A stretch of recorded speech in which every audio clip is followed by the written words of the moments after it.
बहुत समय पहले की बात है। एक गांव में दो किसान रहते थे। एक का नाम शिवपाल और दूसरे का नाम रामपाल था। दोनों बचपन के अच्छे दोस्त थे और उनके बीच बहुत गहरी दोस्ती थी। शिवपाल बहुत मेहनती किसान था। हर दिन सूरज उगने से पहले उठ जाता था। और दूसरी ओर रामपाल बड़ा आलसी था, जो दोपहर तक सोता रहता था। पार्वती, मैं खेतों में जा रहा हूँ। तुम मेरा खाना बांध दो, मैं खेतों में जाकर खा लूंगा। आज खेतों में ज्यादा समय लग जाएगा मुझे। आज मैं वहीं पे खा लूंगा। जी, मैंने आपका खाना पहले से ही बांध के रख दी हूँ। ये लीजिए आपका खाना, समय निकाल कर खा लेना। अच्छा ठीक है, मैं चलता हूँ। बच्चों को स्कूल छोड़ाना जल्दी। आप बच्चों की चिंता मत करो, मैं उनको अच्छे से छोड़ आऊंगी स्कूल। आप अच्छे से काम निपटा लेना और हो सके तो आज जल्दी घर आ जाना। दूसरी ओर रामपाल बिस्तर पे सोया हुआ था। उसकी पत्नी ये सब देखकर कुछ बोल भी नहीं पा रही थी। कैसे भी हिम्मत करके रामपाल को बोली। वो जी, सुनते हो? आज आपको खेत में नहीं जाना है क्या? सूरज सर पे आ गया है। उठना नहीं है क्या आपको? इतना सारा काम पड़ा है। तुम अभी तक सो रहे हो? अरे क्या हुआ भाग्यवान? तुम क्यों इतने सुबह को चिल्ला रही हो हमें? चिल्लाओ नहीं तो क्या करूं, देखो तो सूरज सिर पे चढ़ गया है। एक तुम हो जो बिस्तर से उठने का नाम ही नहीं ले रहे हो। खेतों पे नहीं जाना है क्या?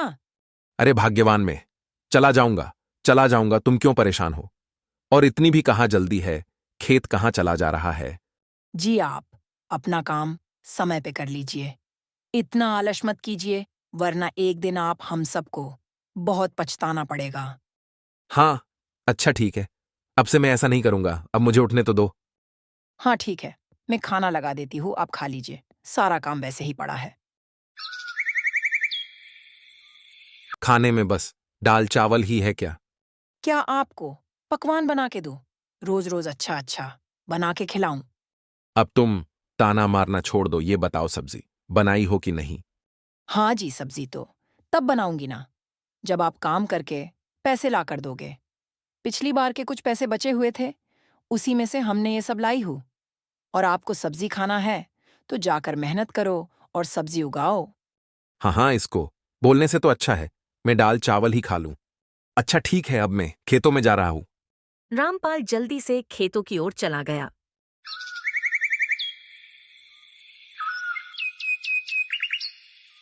अरे अरे शिवपाल भाई, थोड़ा सा तो आराम कर लीजिए। बाद में पूरा दिन काम कर लेना। हाँ हाँ रामपाल भाई, थोड़े से ही खेत बचे हैं। बस बाकी सब हो गया है। उसे भी आज ही जोत लूंगा मैं, ताकि कल से मैं इसमें अनाज का ब्याह बो सकूं।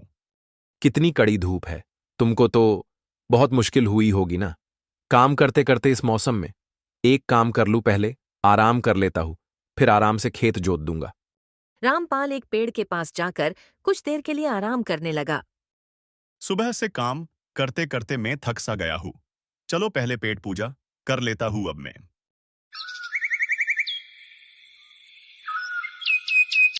जैसे शिवपाल खाने को बैठा ही था, तभी उसके पास एक साधु महाराज आए उसके पास। अरे बेटा, मुझे बहुत भूख लगी हुई है। कुछ खाने को दे दो। मैं कई दिनों से भूखा हूँ और गांव गांव भटक रहा हूँ खाने की तलाश में। साधु महाराज, आज तो मेरे पास ज्यादा कुछ खाने को नहीं है। बस थोड़ी सी रोटी और सब्जी है, आप खा लीजिए। हम घर जाकर खा लेंगे। शिवपाल के पास कौन आ गया है? लगता है कोई साधु बाबा है। चलो चल के देखते हैं। रामपाल कुछ समय में साधु बाबा के पास पहुंच गया। प्रणाम साधु बाबा। खुश रहो बच्चा, तुम्हारा कल्याण हो सदा।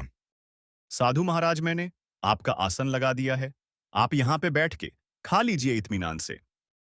पर बेटा, मैं तुम्हारा खाना खा लूंगा तो तुम क्या खाओगे? तुमने अपने बारे में सोचा है कि नहीं? बाबा आप चिंता मत कीजिए, मैं थोड़ी ही देर में घर जाकर खा लूंगा। आप संकोच मत कीजिए, ये खाना आप खा लीजिए। साधु बाबा, मेरी पत्नी भी अच्छा खाना बनाती है, एक बार खा के देखिए कैसा बना है। साधु बाबा ने दोनों का खाना खा लिए भर पेट।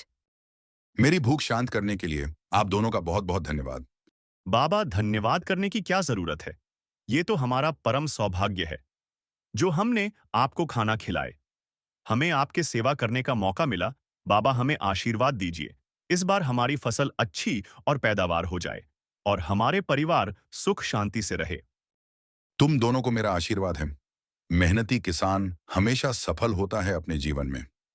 लेकिन आज मैं तुमको कुछ विशेष बताना चाहता हूं और कुछ विशेष देना चाहता हूं। साधु महाराज ने अपने झोले में से कुछ बीज निकाले और शिवपाल और रामपाल को दे देते हैं। दोनों ने ले लिए उस बीज को। साधु बाबा, ये किस चीज के बीज है? ये कोई विशेष फसल के है क्या, जो आपने हमें दिए हो? हाँ, ये कोई साधारण बीज नहीं है बेटा। ये जादुई बीज है। इन्हें खेतों में बो दो। तुमको ये वो देंगे जो तुम दोनों बहुत ज्यादा चाहते हो। हमें आपकी मुलाकात की बहुत आभारी थे। साधु बाबा, मैं इनका बहुत अच्छे से ध्यान रखूंगा और इन्हें रोज पानी भी दूंगा। लेकिन ये इतनी जादुई है तो हमें इतनी मेहनत करने की क्या जरूरत है? हम तो आराम भी कर सकते हैं घर पे। अरे बेटा, एक चीज हमेशा याद रखना। जादू उसके लिए काम करता है जो मेहनत करता हो, और जादू उसको ही कदर भी करता है जो अपने आप में सख्ती रखता हो। लेकिन तुम उनकी देखभाल नहीं करोगे तो तुम्हें भी इनसे कुछ नहीं मिलेगा। हर दिन पानी देना और प्यार भी, तब जाकर आप दोनों को इसका फल मिलेगा। जी महाराज, हम आपकी बातें समझ गए। हम इन बीज को अच्छे से रखेंगे और देखभाल भी करेंगे।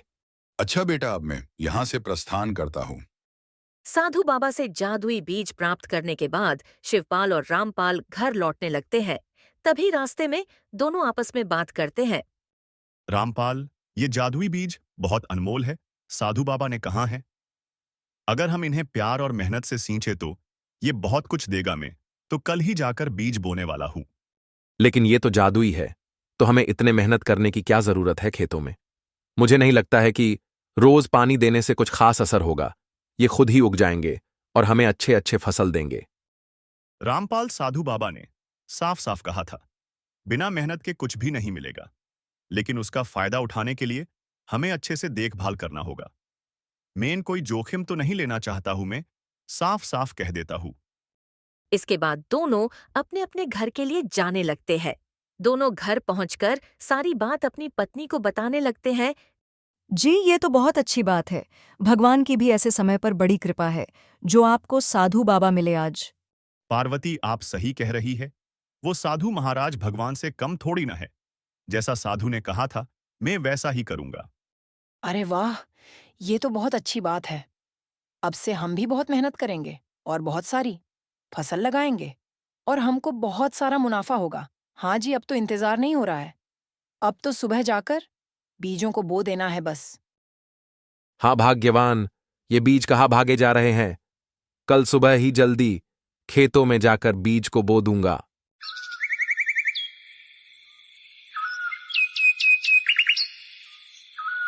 अगली सुबह होते ही शिवपाल तैयार हो गया खेतों में जाने के लिए।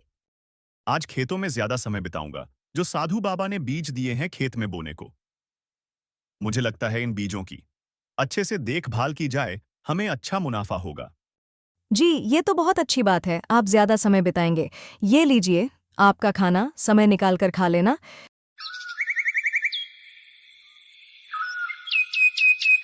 क्या आप अभी तक सो रहे हो? आज खेत में बीज नहीं डालने जाना है क्या आपको? और आप अभी तक सो रहे हो? आपने बताया था साधु बाबा ने जादुई बीज दिए हुए हैं। उठिए, उठिए, जल्दी उठिए। हाँ हाँ भाग्यवान, उठ रहा हूं। मुझे सब याद है। क्यों बार बार याद दिलाते रहती हो? जी, आप निश्चय होकर सो रहे हो। मुझे लगा आप भूल जाएंगे। नहीं, मैं कुछ नहीं भूला हूं। मुझे सब कुछ अच्छे से याद है। बाबा ने क्या बोला है? तुम जाकर खाना लगाओ, मैं हाथ मुंह धोकर आता हूं। खाना खाने के बाद रामपाल खेतों की ओर चल गया। दोनों अपने अपने खेतों में बीज बो देते हैं। कुछ ही देर बाद दोनों घर के लिए रवाना हो जाते हैं। जी, खेतों का काम अच्छे से हो गया ना? कोई दिक्कत तो नहीं आई ना आपको? हाँ हाँ पार्वती, सब कुछ अच्छे से निपट गया है। मैंने बीजों को अच्छे तरीकों से बो दिया है और भरपूर पानी दिया हूं। कल सुबह उठकर खेतों में चला जाऊंगा देखने के लिए। आपने खेतों में बीज बो दिए हैं ना? हाँ हाँ भाग्यवान, मैंने सारे बीज हर एक कोने में अच्छे से बो दिए हैं। साधु बाबा ने जो बीज दिए थे उनको अच्छे से पानी डाल दिए हो ना? नहीं, आज मैं पानी नहीं डाल सका। बीज बोने में पूरा दिन चला गया। मुझे पानी डालने का मौका ही नहीं मिला। मैं कल सुबह जाकर पानी डाल दूंगा। लेकिन साधु बाबा ने कहा था उसकी देखभाल करना, नहीं करेंगे तो कैसे बढ़ेंगे फसल। तुम चिंता मत करो, वो एक जादुई बीज है, वो कभी भी खराब नहीं होंगे। तुम बेकार में चिंता करती हो। साधु बाबा ने कहा है, बीज जादुई है। मेहनत के बिना कुछ हासिल नहीं होता। तुमने शिवपाल भैया को देखा है कि नहीं? अपने खेतों में कितनी मेहनत करते हैं। तुम भी करोगे तो हमारी खेतों में भी अच्छी फसल आएगी उनकी तरह।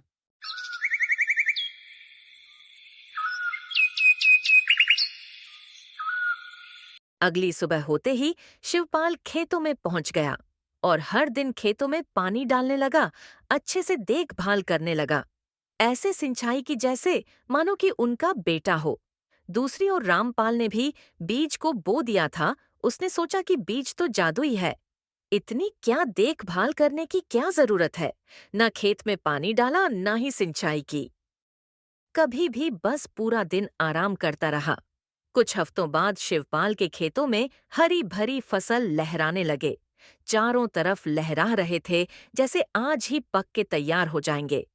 दोनों फसल को देखकर शिवपाल और पार्वती बहुत खुश हुए अपनी मेहनत पे।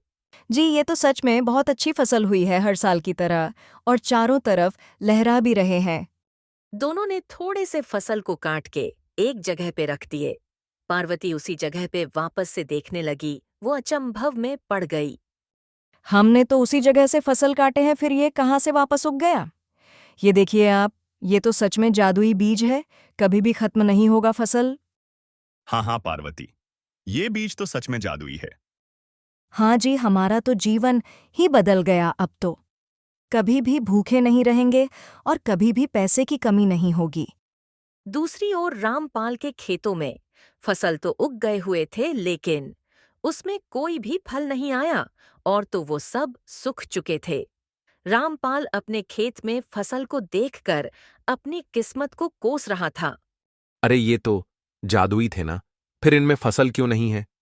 लगता है साधु बाबा ने हमको झूठ बोला है। ये सब कैसे हो गया? ये तो जादुई बीज है, जबकि ये सब एक साधारण बीज है। तभी रामपाल की नजर शिवपाल के खेतों में पड़ी।